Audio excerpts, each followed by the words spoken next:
जय श्री श्री राधा माधव की जय। विष्णु का परमहंस परिव्राज का चर्च श्री श्रीमद गौर गोविंद स्वामी महाराज श्रील गुरुदेव की जय। विष्णुपाद परमहंस परिव्राज का चर्च श्री श्रीमद अभय चरणारविंद भक्ति वेदांत स्वामी शिल प्रभुपाद महाराज की इस्कन प्रतिष्ठाता आचार्य श्री श्रीमदेशी भक्ति वेदांत स्वामी शिल प्रभुपाद महाराज की जय। विष्णुपाद परमहंस परिव्राज का चर्च श्री श्रीमद भक्ति सिद्धांत सरस्वती ठाकुर शिल प्रभुपाद की अनंत कोटि वैष्णव वृंद की नमाचार्य शिल हरिदास ठाकुर की प्रेम से कहो श्री कृष्ण चैतन्य प्रभु नित्यानंद श्री अद्वैत गदाधर शिवासादि गौर भक्त वृंद की श्री श्री राधा कृष्ण गौर गोपीनाथ राधा कुंड श्याम कुंड गिरि गोवर्धन की श्री वृंदावन धाम की श्री मथुरा धाम की श्री द्वारका धाम की नदिया नवद्वीप धाम की मायापुर चंद्रोदय मंदिर की जगन्नाथ पुरुषोत्तम क्षेत्र की जय जगन्नाथ बलदेव सुभद्रा माई की गंगा माई की जमुना माई की भक्ति देवी की श्रीमती तुलसी महारानी की जय भवन मंगलमय हरि नाम संकीर्तन की संकीर्तन प्रवर्तक श्री श्रीमन गौरांग महाप्रभु की ग्रंथराज श्रीमद भागवतम की समवेत गौर भक्त वृंद की निताई गौर प्रेमानंदे all glory to assembled devotee, all glory to assembled devotee, all glory to assembled devotee, all glory to Sri Guru and Gauranga, all glory to Srila Prabhupada, all glory to Srila Gurudev ki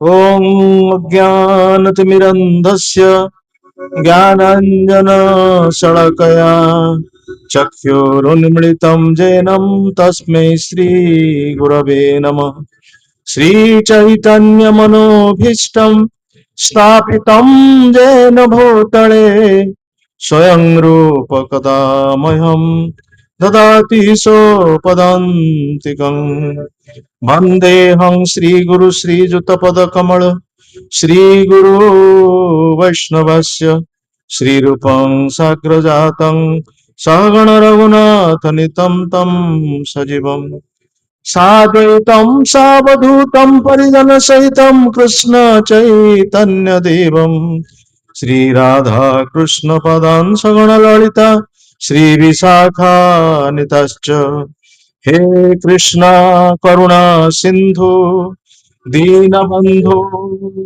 जगत्पते गोपीश गोपिका कांत राधा कांत नमोस्तुते तप्त कांचन गौरंगी राधे वृंदावनेश्वरी वृषभानुसुते देवी प्रणमामि हरे प्रिये वाञ्छा कल्पतरुभ्यश्च कृपा सिन्धुभ्यैव च पतितानां पावनेभ्यो वैष्णवेभ्यो नमो नमः नमो महावदन्याय कृष्ण प्रेम प्रदायते कृष्णाय कृष्ण चैतन्य नाम्नि गौरतीसे नमो नमः नीलाचल निवासाय नित्याय परमात्मने बलभद्र सुभद्राभ्यां जगन्नाथाय ते नमः जय श्री कृष्ण चैतन्य प्रभो नित्यानंद श्री अद्वैत गदाधर श्रीवासादि गौर भक्त वृंद हरे कृष्णा कृष्णा कृष्णा हरे हरे हरे राम राम राम हरे हरे हरे कृष्णा कृष्णा कृष्णा हरे हरे हरे राम राम राम हरे हरे हरे कृष्णा कृष्णा कृष्णा हरे हरे हरे राम राम हरे हरे ओम नमो भगवते वासुदेवाय ओम नमो भगवते ओम नमो भगवते वासुदेवाय ओम नमो भगवते वासुदेवाय हरे कृष्ण एठाकर उपस्थित समस्त भक्त सज्जन वृंद एवं मातृवृंद को अंतरराष्ट्रीय कृष्ण चेतना संघ तरफ आम हार्दिक कृतज्ञता ज्ञापन करुचु आपण माने बहुत संख्यार उपस्थित रही आमर भक्त मान बहुत स्वागत संबर्धना जन तथा उत्साह प्रदान कर हरे कृष्ण उत्सव गत फेब्रुआरी मास 8 तारिख आरंभ हो एत पर्यंत विभिन्न स्थान रे प्रचार कार्यक्रम सारी आपणकर भुजंग आसी पहुंची तेणु आम मान एक सुजोग मिली आपण मान सहित किसी भगवान कथा संपर्क रे आलोचना करने विशेष करी आमे माने ये जो कार्य करुचे ये कार्यटा प्रकृति कौन विभिन्न प्रकार उपकार कथा कहा जाउची लोक माने अन्य मानक साहाय्य करुचंती रोगी को पथ्य दान करा जाउची बुभुक्ष लोक खाद्य दान करा जाउची अंध लोक को चक्षु दान करा जाउची असहाय को सहायता प्रदान करा जाउची ए प्रकार साहाय्य लोक माने मध्य बहुत लोक माने करुचंती आउ केतेक विद्या दान करुचंती स्कूल कॉलेज आपनकर विश्वविद्यालय महाविद्यालय विद्यालय रे शिक्षा दान करुचंती से मध्य गोटे उपकार किंतु आमे जो ये कार्यटी करुचे एटा को उपकार भितर जीव तीन प्रकार दया कथा कहा जाउची गोटे होची शरीर संबंधी दया गोटे होची मन संबंधी दया आ गोटे होची आत्म संबंधी दया जो रोगी को पथ्य दान बुभुक्ष खाद्य दान अंध को चक्षु दान असहाय को सहायता प्रदान एवढा होची शरीर संबंधी दया तो ये जो दया प्रदर्शन करा जाउची ये दया प्रकृत पक्षे सामयिक कारण जन को सब बेले सहायता प्रदान करा जाई पारिबो नाही बा विपद सब समय लागि रहबो कारण ए जगत होची विपदपूर्ण जगत पुणी दुखालय बोली मध्य गीतारे कहा जाइछि ए जगत दुखर जगत प्रत्येक मुहूर्त रे ठारे दुख अछि प्रत्येक मुहूर्त रे ठारे विपद अछि तेणु आमे जो सामयिक भाव रे दया प्रदर्शन करिबा बा लोक को सहायता प्रदान करिबा ए होची अस्थायी दया पुणी आसीबो दुख आसीबो पुणी आसीबो विपद आसीबो जो माने मन संबंधी दया अर्थात विद्या दान करूचंती प्रकृत विद्या कहा कहा जाउची विद्याटा प्रकृत कहा कहा जाउ विद्यां ददाति विनयम चाणक्य पंडित कथा कहछन विद्याटा विनम्रता आनि दिए नमन्ति फलिन वृक्ष नमन्ति गुणिन जना जो गुडाक फलंती वृक्ष सेटा नई की रही था जो माने गुणी बा विद्वान व्यक्ति से माने सर्वदा नम्र किंतु आमे जो स्कूल कॉलेज यूनिवर्सिटी विद्या शिक्षा करछे हमर नम्रता आसुची की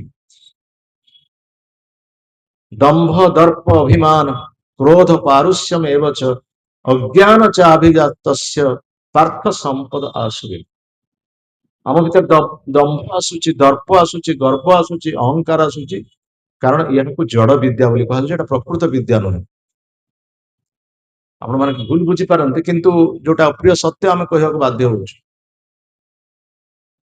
दंभ दर्प अभिमान गर्व यही विद्या आमको सृष्टि करुँ आमर सप्तम गोस्वामी भक्ति विनोद ठाकुर कहते जड़ विद्या जत मायार वैभव तोमार भजने बाधा मोह जनमिया अनित्य संसारे जीव को कराए गाथा बा जो विद्या आम पाठ पढ़ुचे स्कूल कॉलेज यूनिवर्सिटी रे कौन शिखौची जड़ विद्या जत मायार वैभव तोमार भजने बाधा ये मायार प्रहेलिका सृष्टि करी भाव में संसार रे आम अधिक अधिक आसक्त हवा कि मोहासक्त हवा परिवार प्रति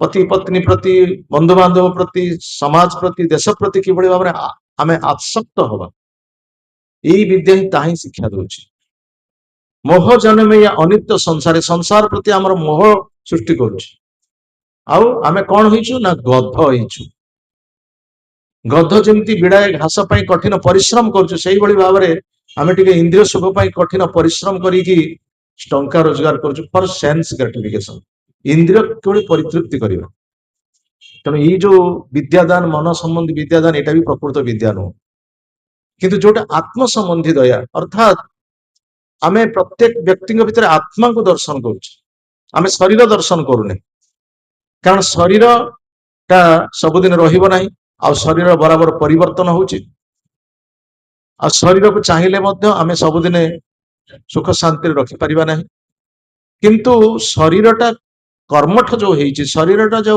परिवर्तन होउची कौन पाई परिवर्तन हो शरीर भीतर गोटे आत्मा अच्छी से आत्मा शरीर भीतर थिबा हेतु ये शरीर कर्मठ होउची शरीर को लोक प्रशंसा करूचंती शरीर को लोक बहुमान करूचंती शरीर को निंदा करूचंती ये सब जिनस आछे ये शरीर भीतर गोटे वस्तु अच्छी जोटा कि आत्मा बोली कहा जाउची तो से आत्म ज्ञान केते जनकर अच्छी आत्मार प्रकृत खाद्य लोक माने कौन बुझंती बा आत्मार संतोष विधान कथा लोक माने कौन जानती आमे से संपर्क रे जानि नाहु काहे कि ନା ଆମକୁ ସେ ବିଷୟରେ ଶିକ୍ଷା ଦିଆଯାଉ ନାହିଁ।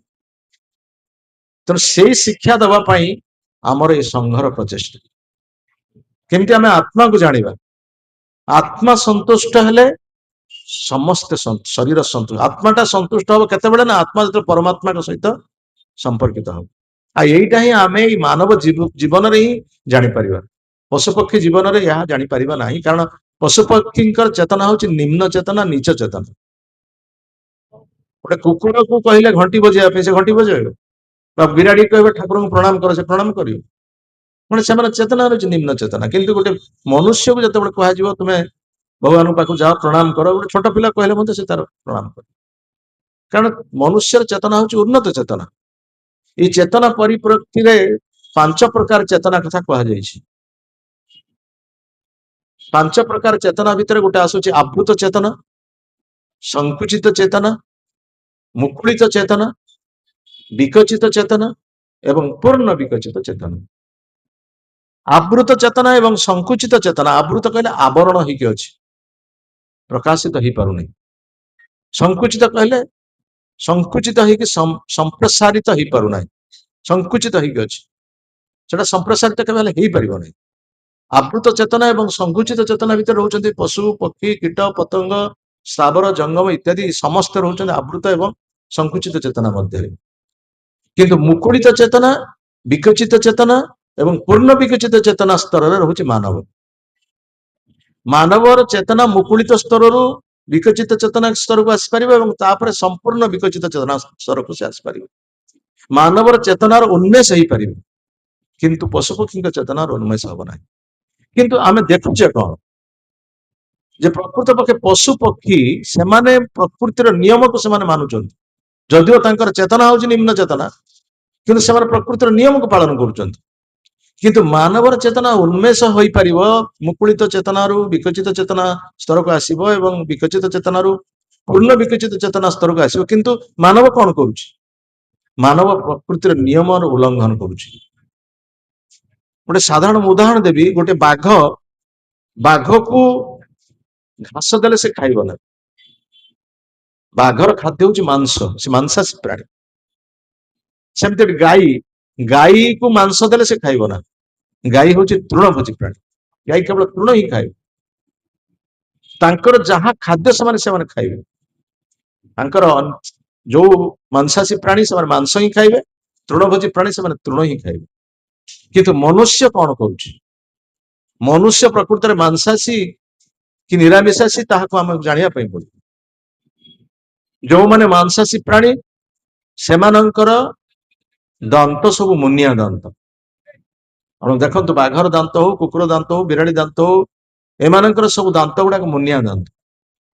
କିନ୍ତୁ ମନୁଷ୍ୟର ଦାନ୍ତ ସବୁ ମୁନିଆ ଦାନ୍ତ ନୁହେଁ, ତାର ଚର୍ବଣ ଦାନ୍ତ ଅଛି, ପେଷଣ ଦାନ୍ତ ଅଛି, 4ଟି କେବଳ ମୁନିଆ ଦାନ୍ତ ଅଛି, ଯୋଉଟାକୁ ଶ୍ୱାନ ଦାନ୍ତ ବୋଲି କୁହାଯାଉଛି। ସେ ଶ୍ୱାନ ଦାନ୍ତ ସାହାଯ୍ୟରେ ଆତ୍ମରକ୍ଷା କରିବା ପାଇଁ କୁହାଯାଇଛି, ମାଂସକୁ କାଟି ଖାଇବା କଥା କୁହାଯାଇଛି। ତେଣୁ ଯୋଉମାନେ ମାଂସାଶୀ ପ୍ରାଣୀ ସେମାନଙ୍କର ସେଇ ଯୋଉ ମୁନିଆ ଦାନ୍ତ ସାହାଯ୍ୟରେ ମାଂସକୁ କାଟି ଖାଇବେ, ମାଂସାଶୀ ପ୍ରାଣୀ। ବାଘ ହଉ, କୁକୁର ହଉ, ବିରାଡି ହଉ ଇତ୍ୟାଦି ସେମାନେ ମାଂସକୁ କାଟି ଖାଇବେ। କିନ୍ତୁ ମନୁଷ୍ୟ ଚର୍ବଣ କହିଲେ ଯୋଉ ଶସ୍ୟ ଇତ୍ୟାଦି ଖାଦ୍ୟ, ଏସବୁ ଚର୍ବଣ ବା ପେଷଣ କରିକି ସେମାନେ ଖାଇବା ପାଇଁ କରାହେଇଛି। ତାପରେ ଆଉ ଗୋଟିଏ ଉଦାହରଣ ଦବା, ଯେ ମାଂସାଶୀ ପ୍ରାଣୀ ସବୁବେଳେ ସେମାନେ କିଭଳି ଭାବେ ପାଣି ପିଅନ୍ତି।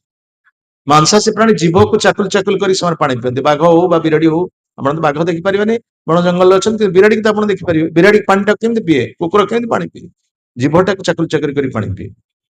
କିନ୍ତୁ ମନୁଷ୍ୟ ବା ନିରାମିଷାଶୀ ପ୍ରାଣୀ ସେମାନେ ପାଣି କେମିତି ପିଅନ୍ତି? ଗାଈ 2ଟା ଓଠ ଲଗେଇ ପାଣି ପିଏ, ସେ ଜୀଭକୁ ବାହାର କରି ପାଣି ପିଏ ନା। ସେମିତି ଘୋଡା କୁହନ୍ତୁ, ହାତୀ କୁହନ୍ତୁ, ଏମାନେ ସମସ୍ତେ ଓଠକୁ ଓଠ ଲଗେଇ ପାଣି ପିଇବେ। ସେମାନେ କେବେ କୌଣସି ପ୍ରକାର ଭାବରେ ଜୀଭକୁ ଚାକୁଲ ଚାକୁଲ କରି ପାଣି ପିଇବେ ନାହିଁ। କିନ୍ତୁ ମନୁଷ୍ୟ କଣ ହଉଛି ନା, ମୁଁ ମାଂସାଶୀ, ସେ ନିଜେ ମାଂସାଶୀ ପ୍ରାଣୀ, ମାଂସ ସେମାନେ ଖାଉଛନ୍ତି। ତାହେଲେ ତାହାର ନିଶ୍ଚିତ ଭାବରେ ଆମକୁ ପ୍ରତିକ୍ରିୟା ଭୋଗ କରିବା ପାଇଁ ପଡିବ। ଯାହା ଆମର ଖାଦ୍ୟ ନୁହେଁ ତାକୁ ଯଦି ଆମେ ଖାଇବା, ତାହେଲେ ନିଶ୍ଚିତ ଭାବରେ ତାର ପ୍ରତିକ୍ରିୟା ଭୋଗ କରିବା ପାଇଁ ପଡିବ। ପଶୁ ପକ୍ଷୀ ମାନଙ୍କର ଚେତନା ନିମ୍ନ ଚେତନା ହେଇଥିବା ହେତୁ ସେମାନେ ଯଦି ପାପ କରିବେ, ତାହେଲେ ସେଥିପାଇଁ ତାଙ୍କୁ ଦଣ୍ଡ ଭୋଗ କରିବା ପାଇଁ ପଡିବ ନା। ଗୋଟେ ବାଘଟିଏ ଯଦି ତାର ଖାଦ୍ୟ ପାଇଁ ଗୋଟେ ମୃଗକୁ ବା ହରିଣକୁ ମାରିକି ଖାଏ, ସେଥିପାଇଁ ସେ ନର୍କ ଦଣ୍ଡ ଭୋଗ କରିବ ନା। କିନ୍ତୁ ଗୋଟେ ମନୁଷ୍ୟ ତାର ଜିହ ଲାଳସା ଯଦି ମାଂସ ଖାଏ ଜିହ ଲାଳସା ପାଇଁ, ତାହେଲେ ତାକୁ ନର୍କକୁ ଯିବାକୁ ପଡିବ। एकथा श्रीमद भागवतम शास्त्र रे पंचम स्कंद भागवत शास्त्र रे शेष भाग रे कथा कहा जायछि। जो माने माछ मांस इत्यादि खाउछन्ते मनुष्य कथा कहा जाउछि सेमानंकु कोन करा जाउछि ना मृत्यु पर तांको कुंभीपाक नरकरे पका जाउछि। कुंभीपाक नरकटा कोन ना जमदूत माने गोटे ततला तेल कड़ई रे तेल टकटक हेई फुटुथबो जो माने माछ को बा मांस को भाजी खाउछन्ते सेमानंकु सेही प्रकार भाबरे से ततला कड़ई रे पकै दिया जिवो। तेल कड़ई टकटक हेई फुटतो सेमाने सेथिरे भजा हेबे जो माने माछ मांस इत्यादि खाउछन्ते। जो माने मद्यपान करूछन्ते मद्य ढकढक करी जो माने पिउछन्ती ठिपी खुला दुकान ठिपी बंद दुकान रो आनी मद पिउछन्ती सेमानक पई कोन नरक ना सेमानंकु कोन करिवे जमदूत माने तांको पाटी दुईटा को फाड़ी देबे फाड़ी देकी तरल लुहा गरम लुहा तरल लल टकटक लुहा तरल हिथिबो सेटा को आनी ता पाटी रे ढाळिबे मद्यपान करथले याको पियो। ए प्रकार भाबरे सब दंडर व्यवस्था अछि 28 प्रकार दंड पंचम स्कंद भागवत वर्णना करा जायछि। तेणु आमको निश्चित भाव में दंड भोग करने पड़ो जदि आम प्रकृत पक्षे इंद्रिय प्रीति उपलक्षे जदि आम पाप कर्म करुचे। जन कह मुझे जानी ना पाप कर्म करुच्ची भाव में दंड अच्छी बोले मुझे तो जानी मु पाप कर्म करुच्ची कहीं दंड भोग करी ना अज्ञानता क्षमणीय नुह तुम्हें जान माने इग्नोरांस हैज नो एक्सक्यूज अज्ञता को क्षमा करा जाई परिबो ना। जैसे गोटे छोट पिला जानी निया कौन से जो निया रे हाथ मारिबो निया कहबो ना पिलाटा जानिनी ताको छाड़ दबा निया छाड़िबो नियार कार्य होछि से ताको पड़िबो। सेमति इलेक्ट्रिक करंट रे जदि पिलाटी हाथ मार दिए पिला जानिनी इलेक्ट्रिक करंट कौन से जदि हाथ मार दिए ताले इलेक्ट्रिक करंट ताको पड़िबो। सेमति कोठा ऊपर गोटे पिला चढ़ी जाइछि कोठा रे चढ़ी कि से आसी जाइछि छात पाखु माने तार शेष भाग को आसी जाइछि जानि पारुनी या पर तळे पड़िले तार कोन अवस्था हो किंतु जदि से तळे पड़ी गला ताको के रक्षा करिवो पड़ी से मुंड फाटी जीव कि मरीज। तेणु जे जानी नहीं जानी न जानी थिले मध्य ताको सेति दंड भोग करिया ए प्रसंग गोटे साधारण मु कथा कहबी। गोटे राज्य जन राजा थिले से राजांकर किछि धन संपत्ति राजांकर अछि से धन संपत्ति को चोरी करिया पई केते चोर आस्तिले एवं सेमाने से जो धन चोरी करिकी नेकी पळै जाउछन राजा तांकर राजकर्मचारी तांको पछरे पठेले एवं राजकर्मचारी से चोरंक पछरे गुड़ी गुड़ी जाइकी पहुंचले कोठी ना से जंगल भितरे चोर माने जाइकी गोटे साधुंकर गोटे आश्रम थिला से साधुंक आश्रम भितरे पसिगले पसि जाइकी सेठी सब कोन कले ना धन संपत्ति जो चोरी करिथा धन संपत्ति की सेठारे से रखिदेले रखी देकी सेठु से माने दौड़ीकी पळेले। तेणु ये राजकर्मचारी माने भाबिले कहले ये जो साधु जे अछंती एठारे एठी आश्रम करी अछंती एई बोधे होउछन एठी सरदार कारण एमाने सब सेठी संपत्ति रखी दे गले राति आसबे समस्त भाग करिक नेबे ये सरदार तांको भाग करिक दब। तेणु ये साधु बाबा होउछंती पक्का उस्ताद यांको आमे बांधिक नै जिवे यांको बांधिक नेले चोर माने सब धरा पड़ि। तेणु से माने कोन कले राजकर्मचारी माने तांकर साधु बाबा को बांधिक नै गले। तेणु जी विचारक जी सी भी सेमती एंकरी कथा को राजकर्मचारी कथा को बुझिले कहले हां एई होउछ प्रकृत दंड पाइबार योग्य। तेणु तांको कोन करा जिवो ना तांको मलद्वार रे गोटे साबळ पसियो मल द्वारा गोटे साबुल पशिक मुंड पटे बाहर गुह्य द्वार रे साबुल पशिक मुंड पटे बाहर लोकर कौन हम से मरीज बहुत कष्ट पाइब। तेणु साधु को यही प्रकार भाव दंड दिया कि साधु प्रकृत में दोषी नुहति एमाने कौन कले ना जो किसी व्यवस्था न पाइले देखले गोटे अच्छी घर अच्छे से नहीं पकई चलीगले किंतु एमाने भूल क्रमे साधु गाड़ी ए प्रकार दंड दौरान साधु जिते कहले बुझापी प्रस्तुत नुहति। तेणु साधु तांकर किसी तपशक्ति थिला से किसी कष्ट पाइले एवं कष्ट पाइला परे मृत्युवरण कले मृत्युवरण कला परे से जमपुर को जाइकी जमराज को से पचारुचंती से जमराज को पचारुचंती जे काहे कि मु एभली दंड भोग कली मु तो चोरी करी नाही बाबा चोर मानक सहित मोर संपर्क नाही मु काहे दंड भोग कली। सेठु जमराज कहउचंती जे आपण सिना चोरी करी नाहंती बा आपण चोर मानक सहित संपर्क नाही किंतु छोट पिला दिने आपण जो झिंटिकार पछपटे मलद्वार पछटे आप कंटा गेंजी कौतुक बस छोट पिला माने सब बहुत प्रकार कर तेणु कौतुक बस तो झुंटिका पछपटे आप कंटा गेंजी जहा फल आपन को से दंड भोग करने पड़ा। से साधु बाबा कहले मु छोट पिला बेले कौन करी से एत बड़ कष्ट दंड भोग करा पड़ो मत तेणु आपड़ जो दंड मत देते प्रकृत ठीक दंड नुह तेणु मुझे आपन को अभिशाप दौर जमराज से अभिशाप देले कौन ना आपण मर्त्यमंडल एक शूद्र परिवार जन्म ग्रहण करेंगे। से ऋषि ना हूँ मांडुक्य ऋषि। आपण मर्त्यमंडल एक शूद्र परिवार जन्म ग्रहण आपण आ जमराज ये रही ना। तेणु सी जो अभिशाप देले से अभिशापटा परवर्ती समय आशीर्वाद परिणत हो। सी जो शूद्र परिवार जन्म ग्रहण कले सी किए ही से किए सी होचंती विदुर। जो विदुर की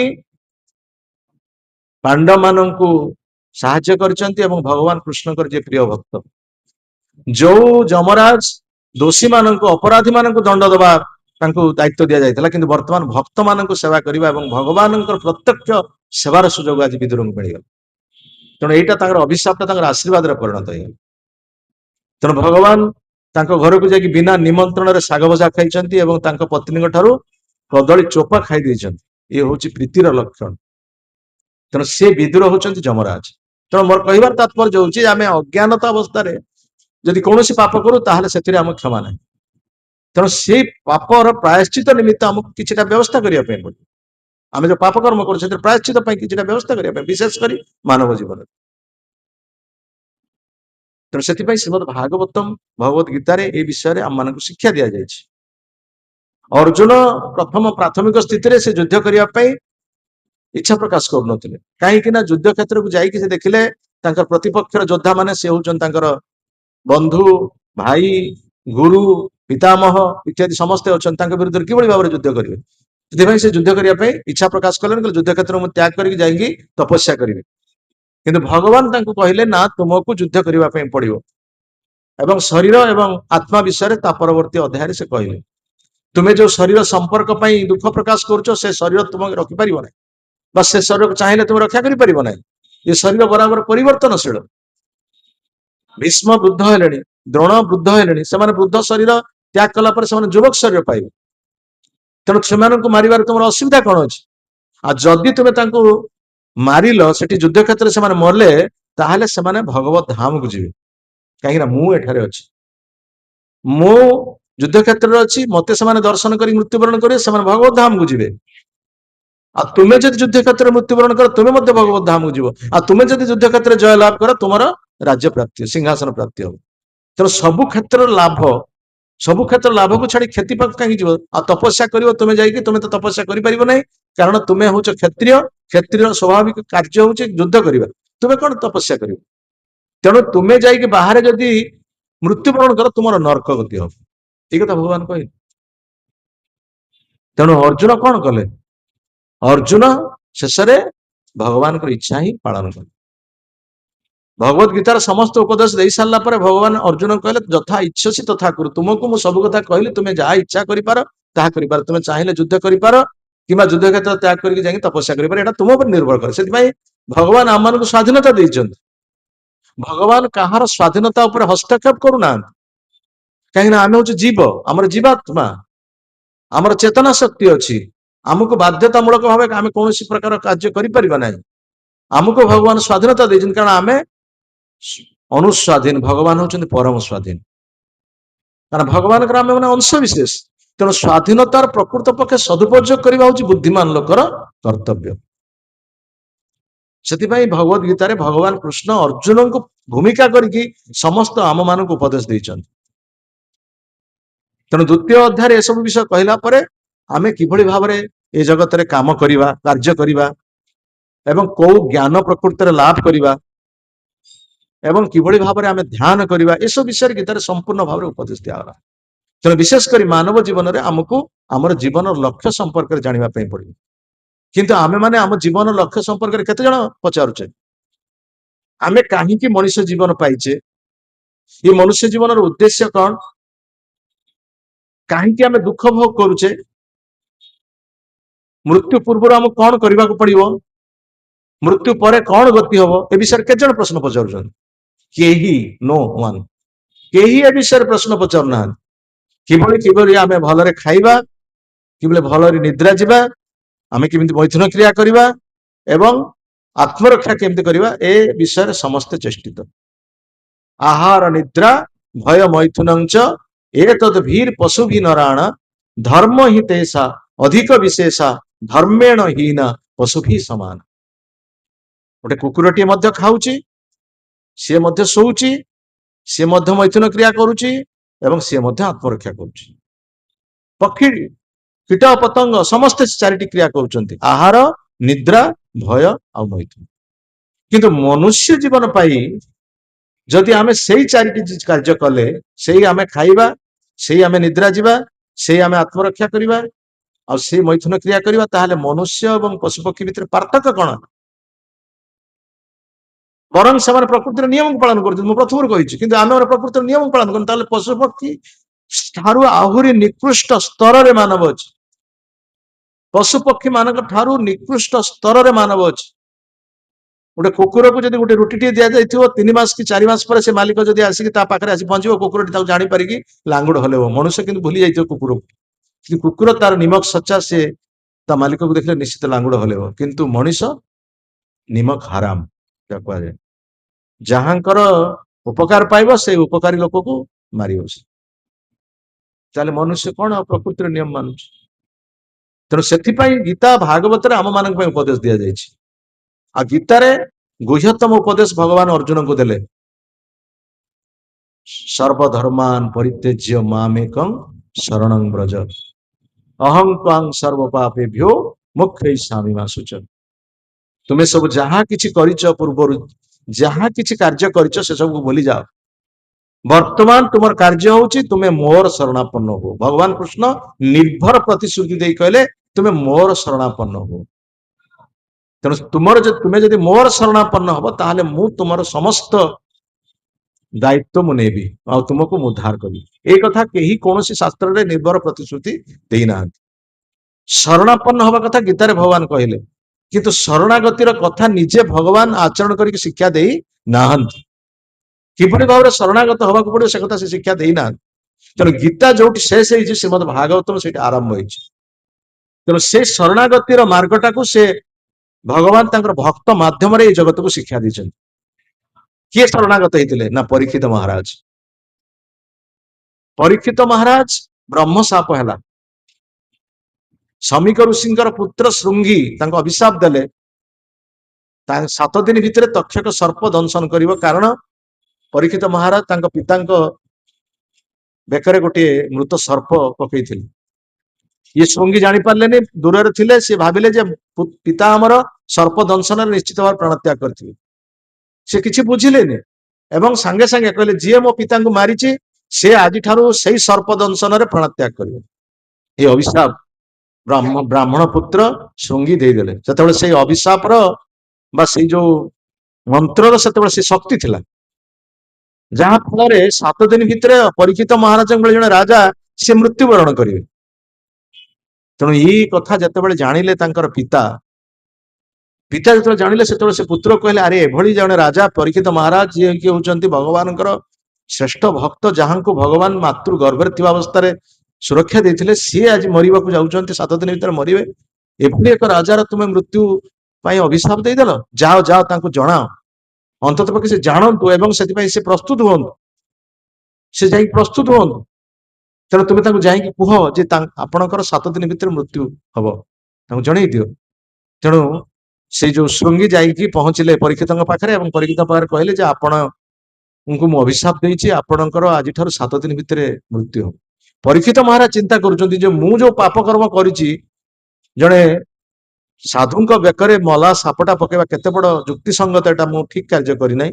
ସେଥିପାଇଁ ମୋର ଯୋଉ ପାପ କର୍ମ କରିଛି ସେଥିରେ ପ୍ରାୟଶ୍ଚିତ ମୁଁ କରିବା ଦରକାର। କଣ ମୁଁ ପ୍ରାୟଶ୍ଚିତ କରିବି, କିଭଳି ପ୍ରାୟଶ୍ଚିତ କରିବି? ସେ ପ୍ରାୟଶ୍ଚିତ କରିବାର ଚିନ୍ତା କିଛି କରିପାରୁନାହାନ୍ତି, କିଭଳି ଭାବେ ପ୍ରାୟଶ୍ଚିତ କରିବେ। କିନ୍ତୁ ଯେତେବେଳେ ଶୁଣିଲେ ମୋର ମୃତ୍ୟୁ 7 ଦିନ ଭିତରେ ହବ, ସେତେବେଳେ ଜାଣିଲେ ଏଇଟା ହଉଛି ମୋ ପାଇଁ ପ୍ରକୃତ ପ୍ରାୟଶ୍ଚିତ, এইটা ହେଉଛି ମୋ ଜୀବନର ପ୍ରକୃତ ପ୍ରାୟଶ୍ଚିତ। ତେଣୁ ମୁଁ ମରିଯିବା ଦରକାର, ମୁଁ 7 ଦିନ ଭିତରେ ମରିବି। ଯାହା ହଉ ମୁଁ ଜାଣିପାରିଲି 7 ଦିନ ଭିତରେ ମତେ ପ୍ରସ୍ତୁତ ହବା ପାଇଁ ପଡିବ, ମୃତ୍ୟୁ ପାଇଁ ପ୍ରସ୍ତୁତ ହବା ପାଇଁ ପଡିବ। ତେଣୁ ଆମେ ମାନେ ପ୍ରକୃତ ପାଇଁ ମୃତ୍ୟୁ ପାଇଁ ପ୍ରସ୍ତୁତ ହଉଛେ କି? କିନ୍ତୁ ପରୀକ୍ଷିତ ମହାରାଜ ଯେତେବେଳେ ଜାଣିଲେ 7 ଦିନ ପାଇଁ ମୁଁ ମରିବି, 7 ଦିନ ପରେ ମୁଁ ମୃତ୍ୟୁ ପାଇଁ ପ୍ରସ୍ତୁତ ହେବି।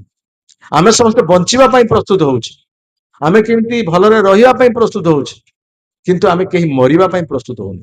କିନ୍ତୁ ପ୍ରକୃତରେ ଆମେ ମରିବା ପାଇଁ ପ୍ରସ୍ତୁତ ହବା, କାରଣ ଆମର ମୃତ୍ୟୁ କୋଉ ସମୟରେ ଆସିବ କେହି କିଛି କହିପାରିବନି।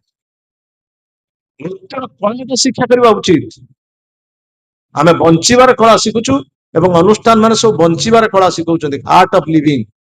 गोटे अनुष्ठान अच्छे आर्ट ऑफ लिविंग बंचार कला शिखौं से अरे तुम्हें तो दिने ना दिने मरब केते दिन बंचब तुम्हें के जानी कहार आज मृत्यु काल हो उपस्थित बाल्य कालु धर्म धन मु संचीबी ए जीवन अनिश्चित के जानी कहार आज मृत्यु काल हो उपस्थित कौ समय कहार मृत्यु कहीं किसी कही पारे तेणु मृत्यु जो निश्चित बंचापी केते प्रचेषा कहीं तेणु परीक्षित महाराज 7 दिन प्रस्तुत है कौन प्रस्तुत है से पचारे से दुईटी प्रश्न समस्त पचारे कारण जो मृत्यु जानिले से गृह त्याग कले राज्य त्याग कले परिवार त्याग कले स्त्री त्याग कले पुत्र त्याग कले समस्त को त्याग करके आसिकी गंगा नदी कूल बसी पड़े समस्ते देखिक आश्चर्य एभली एक राजा सबकि त्याग कर कहीं आसिक बसीगले तेणु तांकर ये कार्य देखिक समस्त विभिन्न देशर राजा माने महान मनीषी माने महापुरुष माने समस्ते आसिकी पाखे रुंड हेले किभली जड़े राजा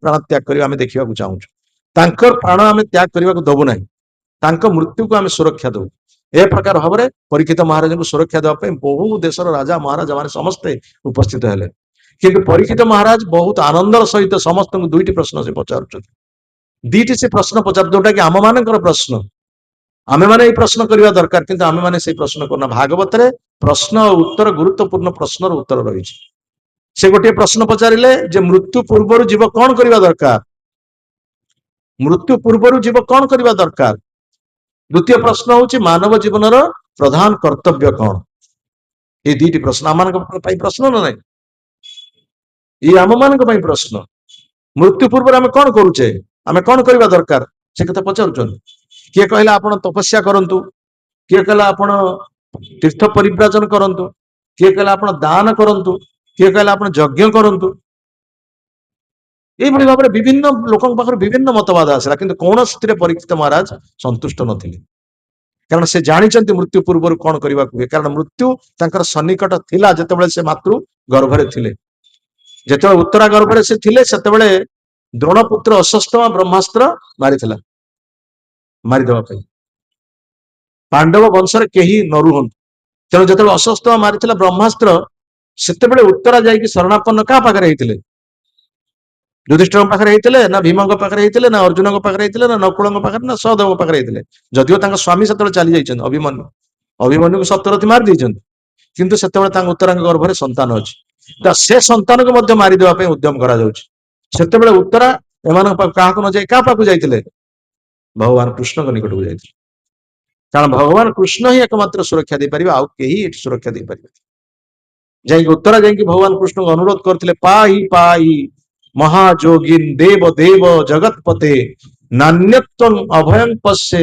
जद मृत्यु परस्परम हे जगन्नाथ हे जगतपति आपण मत सुरक्षा दियंतु हे जोगेश्वर हे जोगी महाजोगी आपण मत सुरक्षा दियंतु आपण मत रक्षा करंतु कहीं ना मु जानिछि ए जगत रे आपणक व्यतीत केही मृत्यु कबलरू रक्षा करि पारिबे नाही कहीं ये जगत हूँ द्वंद्वपूर्ण जगत ये जगत हूँ द्वैत भावर जगत एटी हस अच्छी कांद अच्छी भल अच्छी मंद अच्छी न्याय अच्छी अन्याय अच्छी मृत्यु अच्छी जन्म अच्छी सब दुईटा जिनस अच्छी तेणु ये जो द्वैतपूर्ण जगत रे केही मृत्यु कबल सुरक्षा दे पारिबे नहीं केवल आपण व्यतीत आपण ही मृत्यु को आपण को मृत्यु भय करे आपण एकमात्र व्यक्ति आपण को मृत्यु भय करे मद भयात बाति बातयम मद भयात सूर्यस्तपति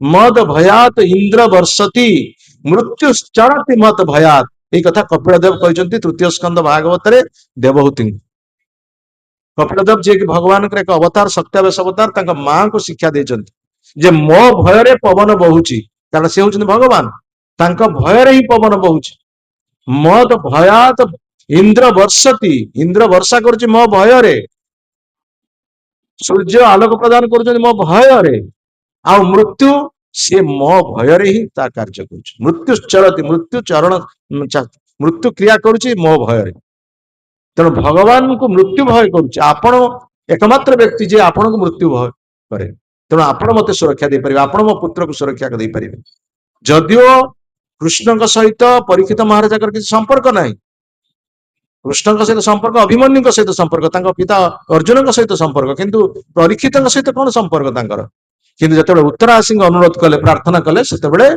भगवान कृष्ण उत्तरा गर्भ भितर प्रवेश कले एवं परीक्षित महाराजଙ୍କୁ जे मरी जाइतिले से अव्यर्थ अस्त्र अश्वत्थामार जो अव्यर्थ अस्त्र ब्रह्मास्त्र परीक्षित को मारी देइथिला किंतु से परीक्षित नवजीवन लाभ कले भगवान कृष्ण तांको सुदर्शन चक्र द्वारा सुरक्षा देले एक कथा जानिछन्ति परीक्षित महाराज जे कृष्ण ही एकमात्र सुरक्षा दाता आउ जगत रे केही सुरक्षा दे पारिबे नाही किंतु समस्त को जानिया पे चाहूचन्ति प्रकृत रे लोक माने कोन कहउचन्ति ए प्रश्नर उत्तर कोन कहउचन्ति लोक माने किंतु एही भली उत्तर देले किंतु सेतरे तांका मन संतुष्ट हलानी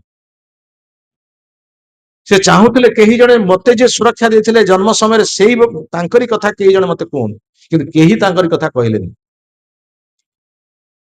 आउ जो कहते मानव जीवन प्रधान कर्तव्य से संपर्क में मध्य से ठीक भाव उत्तर पाइले से समय रे व्यासदेवंकर पुत्र सुखदेव गोस्वामी जे कि एक छोट पिला सेठार से आसी पहुंचले एवं से जेतले पहुंचले समस्त मुनि ऋषि माने समस्त राजा महाराज माने समस्त तांको दंडायमान हेकि तांको सम्मान प्रदान कले एवं तांको आसन मध्य देले तांको गुरु रूप रे अभिषिक्त कले एवं गुरु रूप रे अभिषिक्त कला परे परीक्षित महाराज को कहला जे तांको आपण दुईटी प्रश्न पचारंतु सुखदेव को से दुईटी प्रश्न पचारंतु सुखदेव उनको दुईटी प्रश्न से परीक्षित महाराज पचारे जे मृत्युर सन्निकट जी अच्छी तार कौन करवा दरकार एवं मानव जीवन प्रधान कर्तव्य कौन से सुखदेव गोस्वामी कहले जे आपणकर केते दिन आयुष अच्छे ना मोर 7 दिन अच्छे आयुष कहले 7 दिन माने बहुत पर्याप्त आयुष अच्छी जार गोटे मुहूर्त आयुष अच्छी से जदि से मुहूर्त काल भगवान चिंतन रे भगवान स्मरण रे विनियोग करे ताहले जीवन सब लक्ष्य से हासिल कर जाए आपण तो 7 दिन अच्छी केवल 7 दिन भगवान कथा शुणु आपण 7 दिन केवल भगवान कथा शुणु शुणतां स्व कथा कृष्ण पुण्य श्रवण कीर्तन हृदयस्थ ही अभद्राणी विधुनति श्रुत सताम भगवान कृष्णकर कथा शुणिबा एवं कीर्तन करबा द्वारा आमर हृदय भीतर जो मैला अच्छी से मैला विशुद्ध हम केवल भगवान कथा कीर्तन एवं श्रवण करने द्वारा अन्य कौन उपाय द्वारा ये मैला शुद्ध हम ना बा हृदय परिष्कार हम ना तेणु भगवान कथा शुणिबार आवश्यकता अच्छी से भक्तिर जो 9टा अंग कहुई से 9टा अंग मध्य प्रधान अंग बा मुख्य अंग हूँ भगवान कथा श्रवण यस्यांग वैश्रियमाणायं कृष्ण परम पुरुषे भक्तिर उत्पद्यते पुंस शोक मोह भयापहा जहांकर कथा श्रवण कले जहांकर कथा श्रवण कले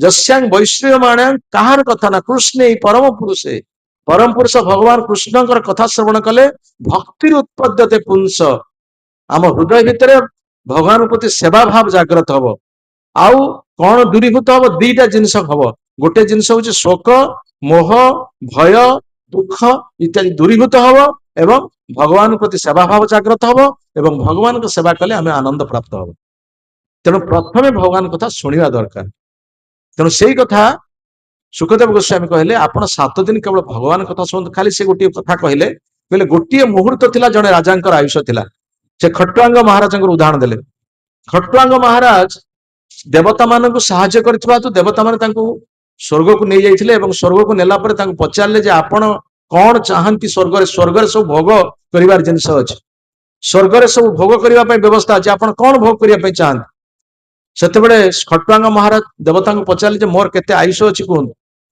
सेटू देवता मान कहले आपनकर गोटे मुहूर्त आयुष अछि गोटे सेकेंड आयुष अछि कहले गोटे मुहूर्त आयुष अछि मु कौन भोग करिवि मु कौन भोग करिवि मोर भोग करिवार किछ आवश्यकता नै मु से गोटे मुहूर्त भगवानकर नाम स्मरण श्रवण कीर्तन रे लगेबी हरे कृष्ण कृष्ण कृष्ण हरे हरे हरे राम राम राम हरे तेणु ये भगवान कथा भगवान नाम भगवान लीला भगवान गुण यही ज्ञान रे जदि आम जीवाटा निजुक्त हम ताहले प्रकृत पक्षे ये मुहूर्त जो आयुष सेटा सफल हो तेणु खट्वांग महाराज से मर्तमंडल को आसी भगवान कथा श्रवण कीर्तन रे निजुक्त करथिले गोटे मुहूर्त एवं भगवत धाम से यात्रा करथिले से भाव में परीक्षित महाराज जो सुखदेव गोस्वामी कहले आपणकर 7 दिन आयुष अच्छी आप 7 दिन केवल भगवान कथा शुणु एताभ्याम सांख्य योगाभ्याम स्वधर्मम परिनिष्ठया जन्म लाभ परपुंसा अंते नारायण स्मृति।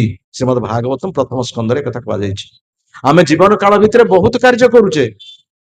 किए रोगी सेवा करुची, किए बुभुक्ष लोक खाद्य दूची, किए रोगी को पथ्य दान करुची, किए अंध को चक्षु दान करुची, किए असहाय को सहायता करुची, किए अनाथाश्रम खोलुची, किए दातव्य चिकित्सालय खोलुची। एभली आमे समस्त बहु कार्य करुचे, किंतु मृत्यु समय रे अंतिम समय रे जदि भगवान कर नाम उच्चारण नहला, अंते नारायण स्मृति जदि नाम उच्चारण नहला, ताले जीवन आमर वृथा हिची बोली बुझिबा पय पड़े। जहा कहा जाए परीक्षा हल जदि पिला किछि न लेखिबो, राति सारा अनिद्रा रही कि पाठ पढ़ुथुबो, वर्ष सारा राति अनिद्रा रही पाठ पढ़ुथुबो, परीक्षा हल जदि किछि न लेखिबो, परीक्षा को ताको पास करिवे? परीक्षा तो परीक्षा खातार गोटे गोल आलुटी देदेवे। से भाव में जीवन काल भितर जिते कार्य करी जदि अंतिम समय भगवान नाम उच्चारण ना, नारायण स्मृति नहला, ताहले जीवन परीक्षा रे आमे फेल हो गला। सेटा होची हमर परीक्षार समय।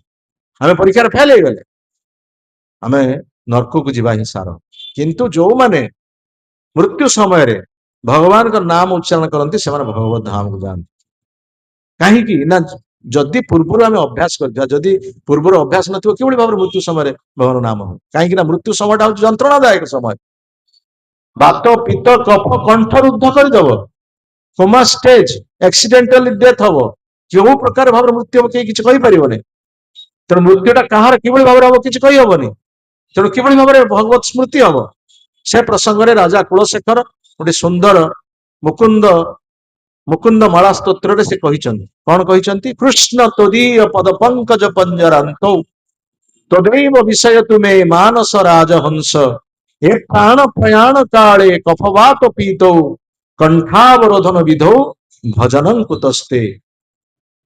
से राजा कहते कुलशेखर, से कहते हे भगवान कृष्ण आपणकर पाद पद्म सदृश। भगवान शरीर को ये भौतिक जगतर पद्म फूल सहित तुलना करा जायछि। जदियो भगवान का शरीर को ये भौतिक जगतर कौन सी वस्तु सहित आमे तुलना करि परिबा नाही, किंतु गोटे पद्म फूलटा सब देखा सुंदर, पद्म फूल सहित तुलना करा जायछि।